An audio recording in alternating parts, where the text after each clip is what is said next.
that I like to say to you, but I don't know how.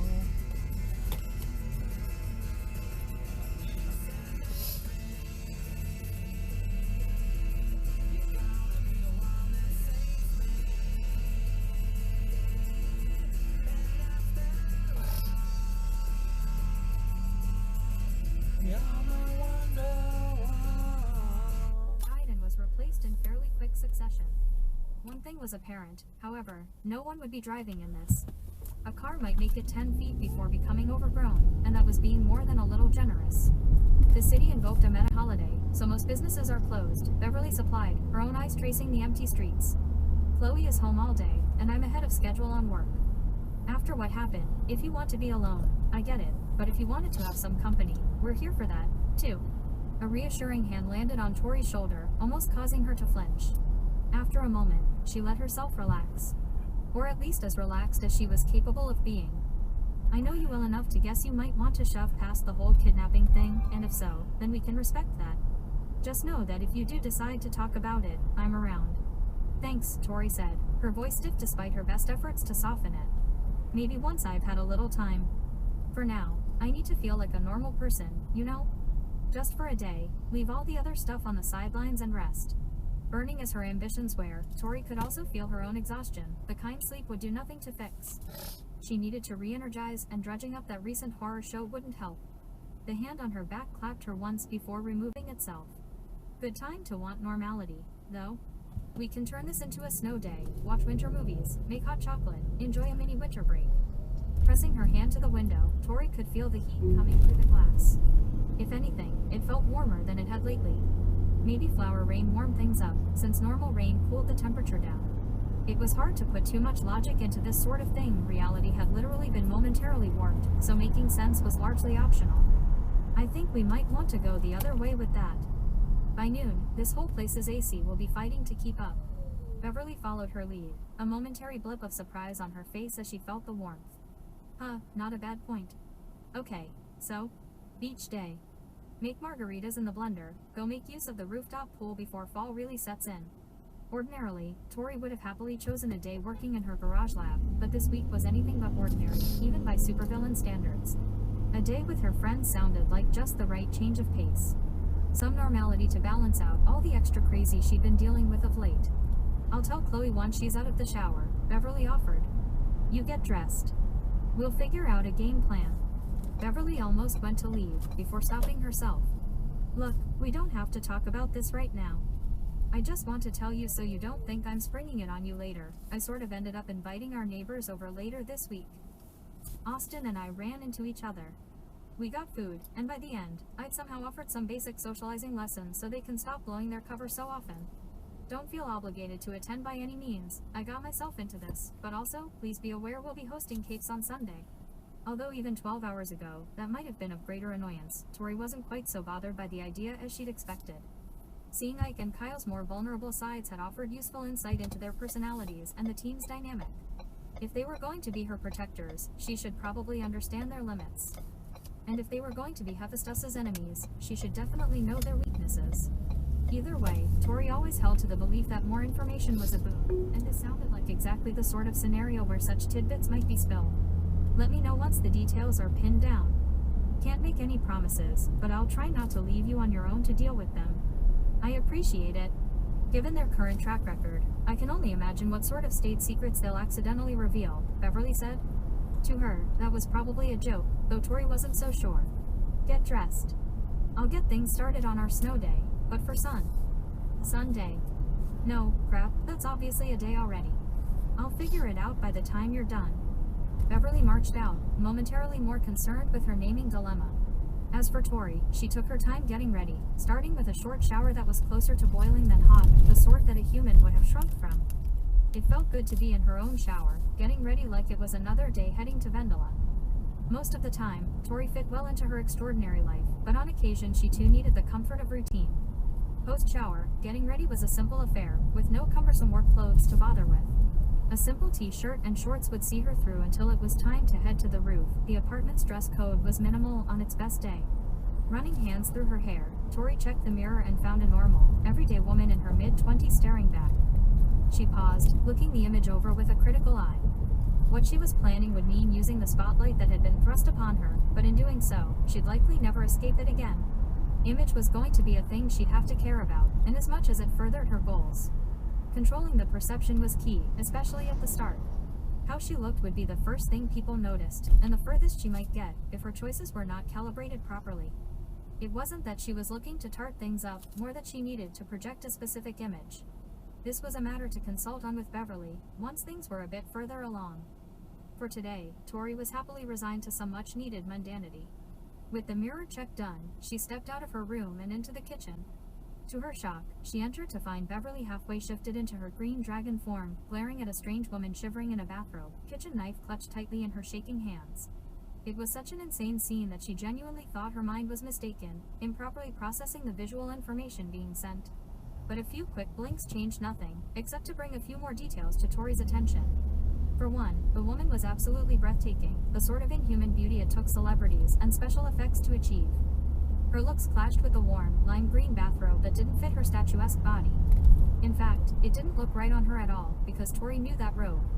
That was when it clicked, and while Tori was making some serious deductive leaps, she also trusted her gut as she stepped forward, quickly putting herself between Beverly and their apparent intruder. "Calm it down," Tori ordered, very nearly reaching forward to pop Beverly on the nose. "You're scaring the piss out of Chloe."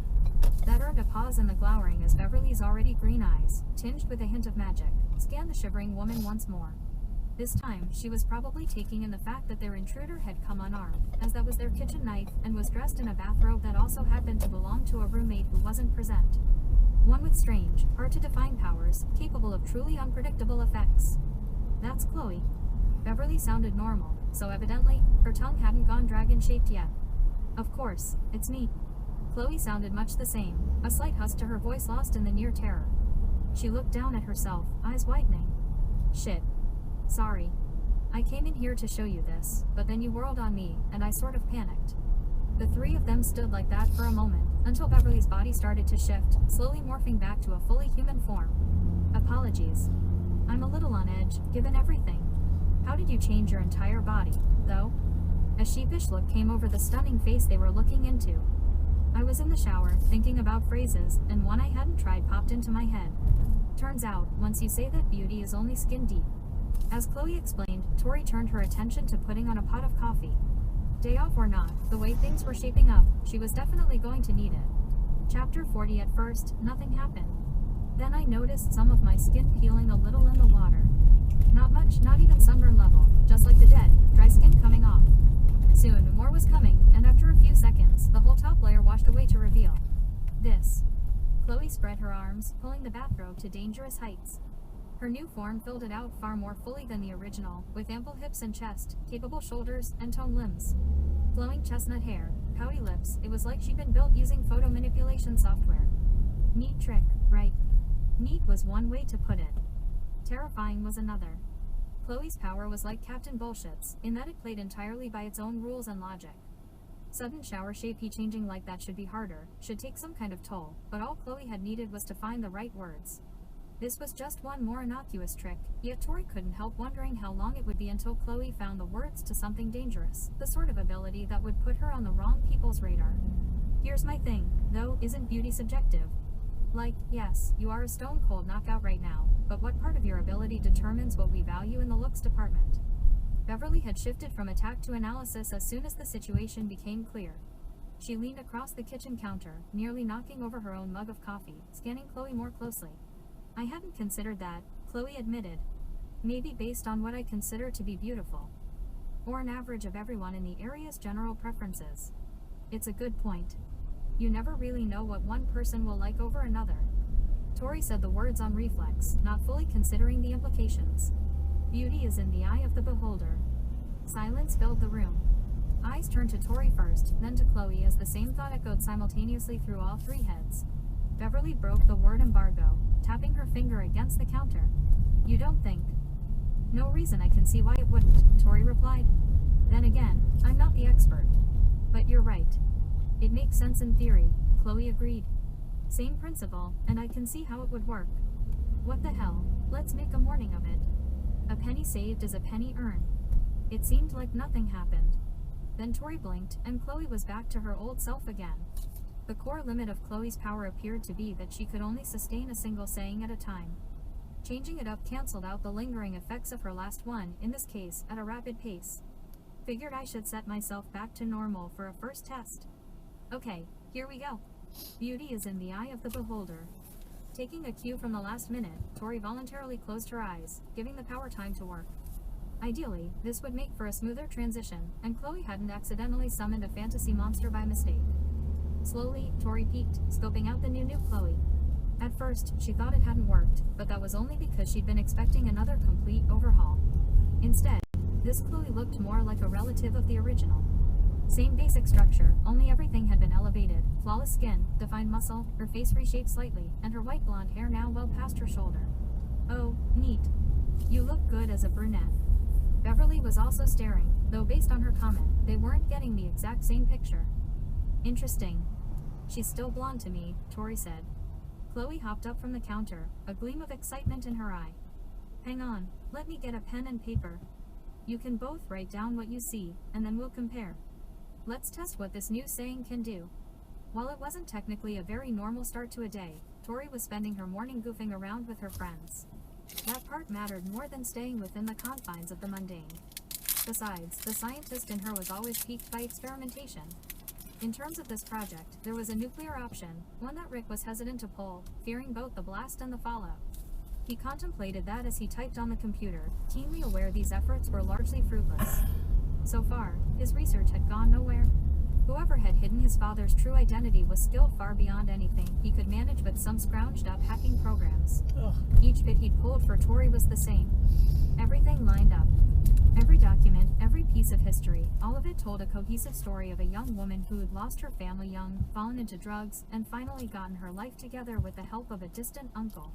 Except there was no link between her family and Ivan, because Ivan had either been lying to them their entire life, or he truly had no family to speak of. Or both. That didn't mean he was entirely out of paths forward, however. Rick was old enough to read between the lines. He knew his parents didn't have the most amiable relationship post-divorce. They were good about keeping that behind the scenes, always presenting a united front to their kids, but there were too many seams for some not to show. Whatever this secret was might impact his mother's willingness to share it with him. Alternatively, there was a chance this could be something bad. Something that would paint his father in a new light, the sort of thing she might agree not to tell, yet would confirm if he figured it out on his own. Crazy as that idea seemed, his dad was so boring, and the mystery was stirring up all sorts of confusion. Finding out Ivan had kept this secret their whole lives. It was hard not to wonder what else he was hiding. Rick was a curious, determined boy, however, he was still a child. The possibility of changing the way he viewed his father scared him in ways he wasn't entirely capable of processing. Like all teens, he felt a healthy sense of rebellion and resentment toward those who held control, but Ivan was still his dad. If pressed, and placed into a state more capable of emotional honesty, Rick might have even admitted that he was a good father, at that, supportive and caring in his own way. Despite the distant demeanor, Rick had never for a moment wondered if he had his father's love. Ivan was always there when it counted, and often when it didn't. Firm, but never harsh or cruel. He couldn't even remember Ivan ever yelling at either him or Beth. Misbehavior was met with disappointment and stern discussions. The mental image of his dad teaching Beth to swim at the community pool didn't quite mesh with the idea of a whole secret life. Except for a moment, when Rick's mind flickered. It wasn't the pool anymore. It was a shoreline. Sand, waves, the screech of gulls in the distance. The water was wrong, though. Seawater didn't have viscous streaks of purple woven through it. Just like that, the image was gone, leaving only a headache in its place. Rick realized his hands had gone still, and sweat dripped from the bottom of his chin onto the keyboard. Hopping up, he ran into the bathroom and noticed the shine on his entire face. He grabbed a towel and wiped away the excessive moisture, then splashed himself with cold water to cool off. What the hell? A chunk of some image caused that kind of reaction. An image of some place he wasn't even sure he'd ever been, at that. Rick felt his whole mind rebel at that thought, bringing him up short. No, it was a memory. Every part of his brain insisted that it was authentic, ignoring the utter lack of supporting evidence he could produce. Whatever he was seeing, it rattled him. Despite the cooldown, Rick's heart was still racing as he sat once more at the computer. All he knew for sure was that it was tied to memories of his father and the ocean. A new idea poked his brain, slithering up from the terror of his sudden near-panic attack. Closing out the web browser, Rick instead began rooting around the home's shared folder. 3 years prior, Rick's stepdad had digitized all the family's old albums as a birthday gift for Janet. They now lived on a folder tucked away on the massive memory bank connected to the network, and after a couple of clicks, Rick had pulled them up. A few from his birth, only mom in those. Ivan had allegedly been stuck across town due to a meta attack. Skimming ahead, Rick noted that the timeline seemed to jump from birth to his first birthday, where Ivan was presenting a lopsided, homemade cake. Under his breath, Rick resisted a snort. His father was usually a much more fastidious cook than that. Skimming ahead again, he was looking at himself as a child, next to a baby Beth just brought home from the hospital. Both parents were there this time, Janet presenting Beth to Rick while Ivan looked like a pack mule who only hauled baby supplies. The more Rick skimmed, the sillier his concerns seemed. This was ridiculous. He knew who Ivan was. Some strange parts of the man's past didn't change the dad he'd always been. Rick was very near giving up, ready to switch over to college prep, when a new picture popped up on screen. Ivan and Janet waving at the camera. Rick looked about 4 or 5, which would put Beth near 1. They were all smiling, the sun shining down overhead, onto hot sand. It was a beach. No. It was the beach. The one Rick had just seen. His whole stomach seized up, and his hands began to shake. He couldn't even look at it without feeling his brain spasm. Something was off. Wrong. Something had happened there, a memory his brain very clearly didn't want him dragging to the surface. Rick's determination set at that realization. When it had been a mere curiosity, that was one thing. But the deeper he dug, the more serious things were growing. It was starting to feel like this was bigger than he'd realized. Perhaps it was time to go nuclear after all. It wasn't often they met in the day. Work, life, and general habits meant they tended to find their time free in the evenings, at least until duty beckoned once more. Sometimes, however, circumstance demanded speed over convenience. There were issues that couldn't wait until the time was right. They had to be dealt with as quickly as possible. And that's all we've managed so far. Vernon is working to analyze the remains of what we brought back. The whole Aussie is in a tizzy over getting caught with our pants down, and consequently, I'm probably going to have to do a mass evaluation this weekend. Real crap show all over the place. About the same, Ivan agreed, helping himself to a donut from the sizable box he'd brought. The sugary ones were for Penelope when she was back from day camp. He stuck to a simple cruer. Not the evaluation part, but Wade is bothered by the fact that someone managed to beat him at tech, even if only for a day. Nobody is taking it lightly. Helen dipped into the box as well, grabbing a donut so filled with cream and sugar she could have never allowed her daughter to eat it in good conscience. Since she, on the other hand, was functionally immortal, the carbs weren't quite such a concern. She did pause to grab a paper towel off her counter before diving in, though managing to spare her kitchen island from the first errant blob of cream. The real question is, what's their next move? Tori was a test run, pretty sure we're all on that same page. Nothing we saw spoke to a sincere attempt by a legitimate threat. When whoever was really running things starts playing for keeps, I don't think the stakes are going to be one civilian snatched off the street. This was, by Ivan's estimation, the hardest point in dealing with a new enemy, figuring out what they wanted. Power, skill, competence, all of that could be handled in the moment, but knowing an opponent's goal was the greatest power one could have. It was a compass, guiding him toward them at every turn, showing the things they cared about. Until he knew that, he was playing at a disadvantage. Worse, there was a chance that someone this good knew his real identity, and that put Ivan's own family at risk.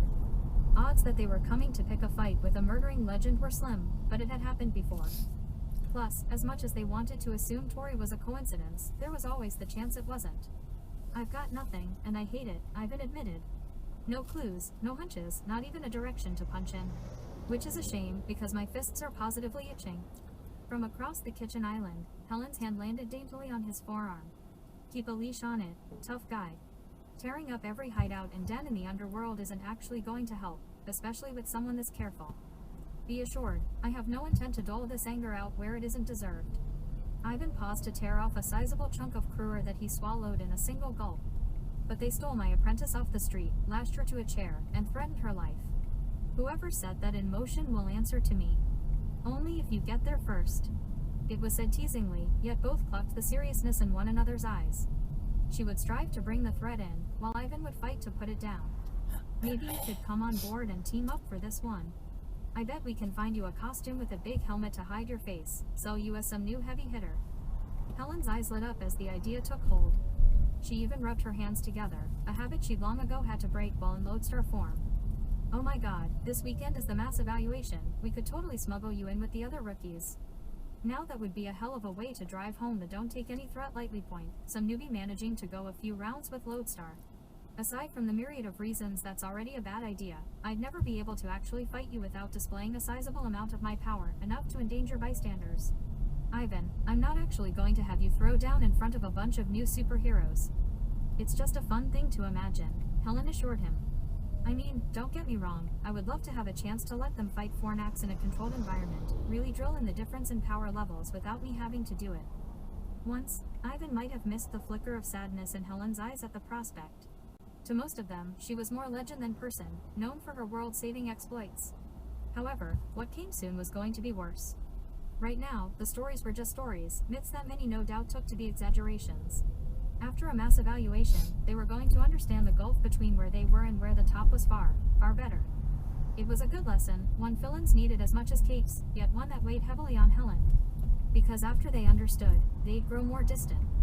Rarely out of fear or malice, it was just the way people behaved among those that were so much stronger than they. It was lonely at the top.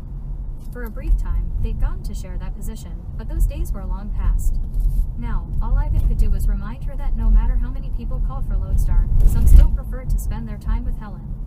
While Fornax might not be a good fit for an Aussie event, you and I also have some business to discuss regarding this week's Star Scouts meeting. The end of summer shindig is coming up in a couple of weeks, so we'll want to make sure to go over that at the top, as well as have handouts for the parents with relevant information. I think they changed the location and fee structure this year, so we'll want to make sure to highlight those points. Helen groaned with such theatricality Ivan half suspected she was stealing the technique from Penelope. Geez, it's all work with you. Don't you ever a bright, blinking light appeared on Helen's wrist, the top what appeared to be a perfectly normal watch. In a literal flash, Helen was gone, replaced by the glowing form of Lodestar. She disappeared in a blur, already changed before zipping through a secret tunnel that led out of the house. By the time Ivan took another bite of Kruger, Lodestar was already in the sky, racing to respond to whatever threat the Aussie deemed appropriate. In the meantime, Ivan got to work making a rough outline of the Star Scout end of summer shindig information for the other parents. Lodestar could handle whatever she was facing alone, but Helen would be glad to have the job started when she got back. Chapter 41. By the time they made it up to the rooftop pool in the early afternoon, Captain Bullshit's strange snow had finally ceased, and the flowers growing on every external surface had wilted to nothingness. All that remained of his exploit were the memories and the heat. Despite the fact they were cusping on fall, the thermometer read like they were summering in the desert. A weather shift like that would have ample effects, many of them negative, but one upswing was that it made for perfect poolside weather. As Chloe mounted her pink and black umbrella onto a stand, creating a shady spot to protect her pale skin, Tori watched her work. She looked normal now, but the morning's experimentation had confirmed that her new phrase allowed her to look different to each person viewing her. Tori and Beverly's descriptions were hardly worlds apart, yet if someone had been taking witness statements, they'd never think both women had been talking about the same person. It was a potent talent, one Tori could envision countless espionage uses for. Instead, Chloe would probably only ever use it as a party trick, or maybe as a way to boost tips if the coffee shop was running slow one day. And the more Tori thought about it, the happier she was that this unpredictable power was in the hands of someone like Chloe. Flying and fire, even magic, that was all one thing. The powers that fucked with the very foundation of how the world worked scared Tori. She much preferred them in the hands of people who saw them as novelties rather than weapons. Together, the three women got settled on the far side of the pool, occupying some of the faded and sagging loungers provided by the apartment complex. Once Chloe was under her shade, she began the process of liberally applying ample sunscreen, easily triple the amount that Beverly was using. Tori got to skip that step, since she didn't burn, one of the handier side effects of fire-based abilities. For the first 10 minutes, it was peaceful. A quick dip, a little muddling about, the afternoon breeze stirring up their overheated city. Tori lay in the sun, her mind drifting, contemplating new ideas for her next project. She had to do this right. She only had one chance to launch, and she'd be capitalizing on the kidnapping, so time was a factor. Whatever she kicked off with would have to be just right, there probably wasn't going to be a second chance. Not like this. Bam. The rooftop door slamming open jarred Tori out of her contemplation and drew a squeak from Chloe. Seconds later, a familiar voice rumbled out from the shadows. Sorry. I thought it was heavier.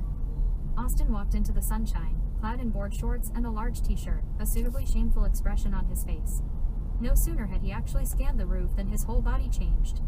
Seizing up, the relaxed ease left him, and he barely managed to take a few steps forward to let his roommates out. "Hello, neighbors. I didn't expect to see you here." Yeesh, Tori could even hear the tension creeping into his voice. "Who the shit are you talking to? Wait, why am I back here? I can see the light." In a pop, Ike appeared in front of Austin, while Ellie worked her way around through the doorway. "Oh, it's the cute neighbor girls. I gotcha. By this point, shouldn't you know our names?" It wasn't an especially barbed comment, but that might have just been thanks to Chloe's constant casual demeanor. A quick slug smashed into Ike's shoulder, courtesy of Ellie's fist. Yes, he should, and I'm sure he does. She, unlike most of the attendees, had walked up in her swimsuit without any sort of cover-up.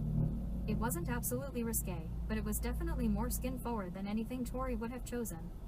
Then again, as she was in a simple red one-piece designed for lap swimmers, that wasn't saying much. It was probably about on par with Beverly's bikini, which still meant it was well outside Tori's comfort zone. On Ellie, however, it was stunning. Tori watched the woman, remembering Ike's picture of the old her. Whoever had done the work was good. There were no signs that her beauty was anything but natural. Part of Tori wondered if that made the whole thing better, or worse. As Kyle followed Ellie out, shoving Austin another few inches forward, Ike teleported over to their area, hunkering down next to Chloe.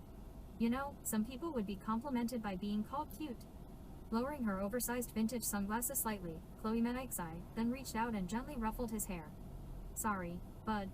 I had my sad boy hiding his pain through asshole behavior phase already, and I'm not looking for a do-over. Why don't you aim your words in the same direction as your heart?" Pointedly, Chloe glanced over to Ellie, whom Ike had thought he was carefully ignoring. It was the first time Tori had seen Ike absolutely flattened, and Chloe had done it with a comforting tone. He stared at her, ignoring the rest of his team settling in on another set of chairs, mouth opening twice before he finally responded. "You're dangerous, aren't you? Like you wouldn't believe. So play nice." With that, Chloe popped her sunglasses back up and laid into her chair, signaling the conversation was done. For a few minutes, peace returned. The new science sentries unloaded their own gear, towels and coolers and the like, while the two secret villains and a not-so-secret barista lounged in the warm air. As their neighbors finished getting ready, attention turned to the pool. Kyle went in first, popping his shirt off, and Tori was unsurprised to see the usual build of a super-speed meta. The man ran lean, toned to the point of being shredded thanks to non-stop cardio and training. Austin was close behind him, pausing only to remove the oversized t-shirt hiding his torso. "Oh my." The words had slipped from Beverly's mouth without warning, earning her a cocked eyebrow from Tori. "Was that a George Takei impression? I didn't know you watched any Multirian collection flicks, let alone the sci-fi stuff. Never got into movies from other universes, so I have no idea who you're talking about," Beverly admitted. "I, must have been thinking and something nonsensical slipped out. Come on now. That's not even my particular flavor of ice cream, and I can admit it's a well-made sundae," Chloe chimed in. She wasn't wrong. Austin was nothing if not properly put together. He'd always been large, that went with the territory of physical strength more often than not, but this was the first time they could see just how well-conditioned he was. What he wielded wasn't simply mass, built by repeatedly lifting heavy objects. It was the honed muscle of someone who put their strength to work, constantly and continuously. Unfortunately, Ellie had chosen that moment to get near enough to overhear. "Hang on, if that isn't your flavor, what is?" The hungry look she tossed over her shoulder left no question about Ellie's own appreciation for her leader's physique. "What's the ice cream equivalent of pansexual?" "Rainbow sherbet." "I'm going to say rainbow sherbet," Chloe decided. "I more meant I'm not into the huge look. My preference leans toward people closer to my size." Though she didn't say it, on that point, Tori and Chloe were agreed. Ellie, however, merely shook her head. "No accounting for taste, I suppose. At least this gal is with me." Ellie held up a hand for Beverly to high-five, which she did, after noticing it a few seconds too late to not get chuckled at. Clearly, Beverly had no such qualms about the muscle-bound physique. It wasn't long past then that the heat drove more of them into the water, forcing dips to cool down. Although she was unaffected, Tori did the same, careful not to draw too much attention to herself, even for something as simple as high heat tolerance. This game they were playing was dangerous. The closer they got to the new science sentries, the worse the blowback could be if they learned the truth. But the rooftop pool was a shared space, and ultimately, Tori was finding she didn't mind the quartet entirely. Outside of the costumes, they made decent company. When not hallway drinking, that was. By the time Kyle finally approached Tori on his own, waiting until the rest of the group was distracted messing with a portable charcoal grill, she was already waiting for him. His nervous, shamed glances had been coming her way all day, and while they'd spoken, it had only been in brief, passing snippets of casual conversation. She'd seen him gathering his courage, and even gone off on her own to present an opportunity. Better to get this done with, especially while everyone was in a good mood. Hey, he greeted her as if they hadn't just spent several hours together. I, wanted to talk to you about last night. Good news, you didn't take a swing, use a slur, or try to grab my ass, so we're fine. That stunned him for a moment. Kyle moved in silence as he took a seat on the unoccupied lounger next to Tori, resting in the shade of Chloe's curiously colored umbrella. Nice to know, I guess, but I didn't think I'd have done any of that in the first place. Makes you a nicer drunk than most people I've known, Tori shot back. Look, I know you feel bad, but really, why? You got weekday drunk.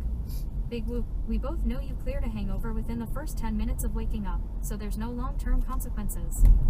All you did with me was apologize, so nothing bad there. Unless you took a piss in this pool last night and are only just now revealing it, I truly don't get where all this guilt is coming from. But I'm a superhero, Kyle protested. So the fuck what? It's a job. It doesn't define who you are, or what you can be. Hell, if you want to get technical, you're only a superhero when you're in costume, and last night, I saw Kyle getting hammered. No Tashionic in sight. The reason capes wear masks is so they can take them off and be normal people when the day is done. In truth, this was some of her own villain education being repurposed and repackaged, but the point was a sound one. Ivan had helped her build multiple identities for a reason, beyond just secrecy. Different feelings, different ambitions, they might not all fit the same side of her. Some things were for Tori, others for Hephaestus. The villain in her, for example, realized how much work time she was wasting sitting in the sun, comforting a cape, but she made no attempt to leave. The human part of Tori deserved her downtime. When I go running in costume, people cheer. They scream my name, try to slap my hand if I'm passing close. They're already looking up to me. I saw kids wearing Tashionic shirts yesterday, but it feels like I've just been fucking up non-stop since we got here. Last night was one more log on the guilt fire, I guess. How many people has Tashionic saved? Tori asked. Since arriving in Ridge City, I mean. Kyle took a moment, doing some mental calculations and perhaps a few ticks on his hands. Rough estimates, about 75, though I'm rounding a little on how many people were on the bus I stopped a few days ago. Sounds to me like you're doing fine. It's not your job to inspire or be a perfect symbol, or some flawless beacon of justice. Showing up when people truly need you is a superhero's only real job. Be there, help people, turn certain deaths into near misses. Give people their futures back. And don't forget the receipt in the bag. The smirk on Kyle's mouth was tentative, yet distinct. Despite herself, Tori laughed. Look at that, you're already learning. A proper rescue protects them from all threats, media as well as meta. Cat's out of that bag now, though. As peace settled between them, Tori thought their conversation had reached its end. Based on the bursts of flame shooting up from the grill, dinner would go from raw to burned in rapid succession, so they'd likely be eating soon. She was expecting Kyle to get up and mosey over. Instead, he settled deeper into the lounger. You know, for someone who acts like she doesn't give a crap about superheroes, you've sure given a lot of thought to their purpose. Not especially. But I've seen what happens when there is no last-minute miracle. No cape swinging in with a power to fix everything, no sudden shift in a seemingly inevitable fate. Warm air be damned, Tori could still feel the chill from that damned hospital room. You only have to witness that once to know the other version is better. A glance at Kyle showed her a man conflicted. He clearly wanted to know more, but was also perceptive enough to notice that this wasn't some hypothetical situation she was describing. After a brief struggle, he formed his next words carefully. Tori, I'm still getting to know you, and I feel like half our chats end with me saying the wrong thing, so I'm just going to be plain. If that was cryptic because you don't want to talk specifics, we can end it there. If it was to get me to dig deeper, I'm happy to listen. Asking was the right call. It's definitely the former, Tori confirmed. But by this point, I know you have it in a file somewhere, so let's just get this done. My parents died due to an accident at a lab that made them violently, briefly ill. Their only hope was someone with meta-tech or powers, none of which came through. And that is the maximum I want to talk about it. Another pause in the conversation, this one shorter than the last. My parents gave me away, he told her. My mother was part of a prenatal setlium exposure test to see if powers could be reliably created by introducing it early. The answer was no, it didn't work reliably, but some of us did beat the odds. When she produced a metahuman baby, Professor Quantum made an offer. That was it. I don't even know their names. He says he destroyed all records for security to make sure no one could use our biological parents as leverage. I don't want to talk about it, either, mind you. This isn't something I go around tossing out as a fun fact in interviews. But it only felt right to square us up. That was not the origin story Tori had expected. However, she was hardly blown away. After hearing Ike's story, she was getting a sense of Professor Quantum, and it didn't paint the kindest of pictures. The positive work he did for the world was undeniable. It was his methods that gave Tori pause. If these were the projects people talked about, what kind of dealings went on behind the scenes? Luckily, Professor Quantum was an Ivan-level issue, the sort of thing she didn't have to bother herself with. No, today, Tori's primary concern was unwinding and having fun with her friends. Along with the new science entries, apparently, which didn't annoy her as much as it would have just days prior. Thanks, Tori said, climbing up from her chair. That's probably enough time in the sad sack corner. Burgers and beers. In a blur, he was at her side, eyes already trained on the smoking grill. You think any of those will be edible? What the hell, just this once, I'll try being an optimist. Chapter 42. After the strange snow that blanketed Ridge City on Thursday, the city got too hot for crime. That was Donald's working theory anyway. It explained why they'd had such a light Friday, and apparently, the Aussie expected so few issues on Saturday that the entire class of rookies was being gathered together for a training exercise. Making his way down the halls, he tried not to fiddle with his cyber geek costume. Despite having worn it for months now, being crammed in around so many others in similar outfits had him nervous. Something was up, and he had a hunch it was more than just training. From the tense way Ren was moving at his side, the feeling was mutual. Irene had a steely gaze as well, and even Lucy seemed to be aware things weren't as they seemed. Every rookie member of the Aussie, those from the last confluence, as well as some who'd picked up powers haphazardly in between, gathered together in a vast hall clearly meant for larger audiences. Donald even noticed the new science sentries not too far off. Apparently, this really was an all-hands-on-deck kind of meeting. Waiting there, at the center of the hall, glowing as expected, stood Lodestar. She hovered a few feet above a raised stage, making herself impossible to miss. File on in, everyone. We've got a lot to get through and never enough time. Motioning, Lodestar directed them to move to the front so as to open the entrances for those still streaming in. By the time all of them were there, somewhere around 90 aspiring superheroes, Lodestar had drifted back down to the stage's level. Thank you all for coming today, she said, as though the meeting hadn't been listed as mandatory on all of their schedules. I'm sure you're wondering what this is about, and I'm not much of one for needless suspense. To put it bluntly, some of you have grown beyond the roles you are filling. With the betrayal of Apollo, our training system was severely weakened, yet you have continued to flourish even as our efforts have gone toward larger threats. We have decided to recognize that effort by offering those who wish to take on harder, more dangerous threats the opportunity to do so. At his side, Donald could hear Ren's tail flex at the words. While he'd never publicly complained, Donald knew his friend was craving a greater challenge. After starting off with fighting villains and a gang riot, dealing with muggers just didn't offer the same ways to test oneself. However, that does not mean we can simply hand you harder tasks. Because the truth is, while some of you are ready to move on, some of you need more time to hone your fundamentals. I confess, right now, I don't even know with certainty which of you is which. I've been too absent from your training to know what you can do, really do, when everything is on the line. That is my failing, and it is one I intend to remedy today. Stepping forward, Lodestar walked closer to the stage's edge, one foot actually going over and planting itself in the air like it was solid ground.